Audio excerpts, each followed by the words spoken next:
Sa pagpapatuloy ng ating balitaan, nilagdaan na ni Pangulong Bongbong Marcos ang Republic Act No. 12022 o ang Anti-Agricultural Economic Sabotage Act para sa mga magsasaka. Layunin ng batas na ito na ibaba ang presyo ng mga pagkain, mas magiging accessible at itaas ang pamumuhay o antas ng pamumuhay ng mga magsasaka. Ang buong detalye alamin sa report ni Arnold Herrera.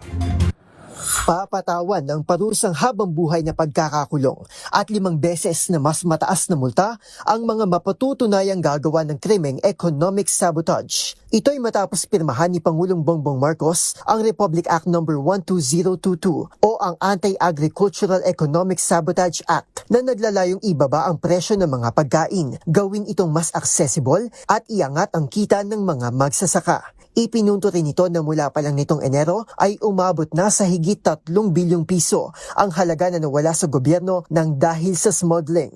Para sa Pangulo, bahagi ng pangarap nitong bagong Pilipinas, panahon na para manaig ang hustisya laban sa mga umaabuso sa sistema.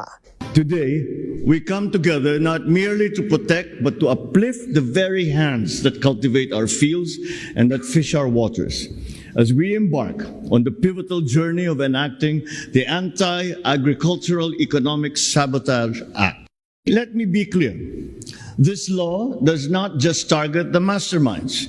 It holds all accomplices accountable. Financiers, brokers, employees, even transporters. Sa ilalim ng bagong batas, mas pinaigting nito ang mga mekanismo ng Anti-Agricultural Smuggling Act of 2016 kung saan itinuturing na ngayong bilang economic sabotage ang smuggling, hoarding, profiteering, cartel at pagpopondo sa mga krimeng ito. Maganda naman ang naging pagtanggap dito ni na Agriculture Secretary Francisco Chulaura Jr. at House Speaker Martin Romualdez na pawang nagbabala ng zero tolerance sa mga magbabantang manipulahin ng merkado at i-destabilize ang food supply ng bansa.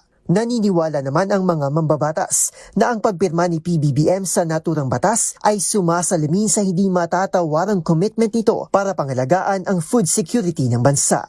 Para sa MBC TV Network News, ito si Arnold Herrera. Una sa Pilipinas, una sa Pilipino.